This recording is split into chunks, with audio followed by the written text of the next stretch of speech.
Hi friends, അപ്പോൾ നമ്പേഴ്സിലെ അടുത്തൊരു question നമ്മൾ ഈ വീഡിയോ ഡിസ്കസ് ചെയ്യുന്നത്. ക്വസ്റ്റ്യൻ ഏതാണെന്ന് നോക്കാം. 54നെ അഭാജ്യ ഘടകങ്ങളാക്കുക എന്നാണ് പറഞ്ഞിരിക്കുന്നത്. അതിൽ 4 ഓപ്ഷൻസ് തന്നിട്ടുണ്ട്. ഇതിലേതാണ് കറക്റ്റ് എന്നുള്ളതാണ് നമുക്ക് കണ്ടെത്തേണ്ടത്.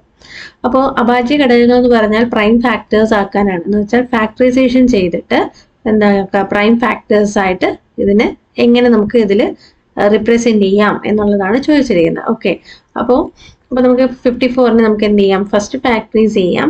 ഇപ്പൊ ഫാക്ടറൈസ് ചെയ്യുമ്പോഴത്തേക്ക് നോക്കിക്കേ, ഇത് 2ൽ ഈവൻ നമ്പർ ആണല്ലേ, അപ്പൊ 2ൽ കംപ്ലീറ്റ് ആയിട്ട് ഡിവൈഡ് ചെയ്യാനായിട്ട് സാധിക്കും.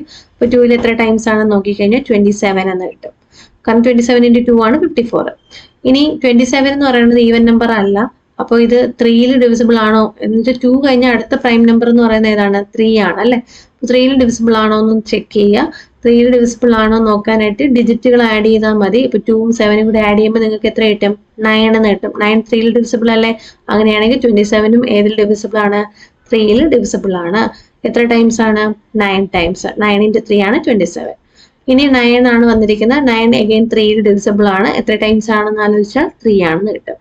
സോ 3ൽ ഇവിടെ വെച്ച് നമുക്ക് സ്റ്റോപ്പ് ചെയ്യാം. കാരണം 3 ഒരു പ്രൈം നമ്പർ ആണ് അല്ലെ, പ്രൈം അല്ലെങ്കിൽ അഭാജ്യ സംഖ്യയാണ്. അപ്പൊ അവിടെ വെച്ച് നമുക്ക് ഫാക്ടറൈസേഷൻ അല്ലെങ്കിൽ ഘടനക്രിയ എന്ത് ചെയ്യാം, സ്റ്റോപ്പ് ചെയ്യാം.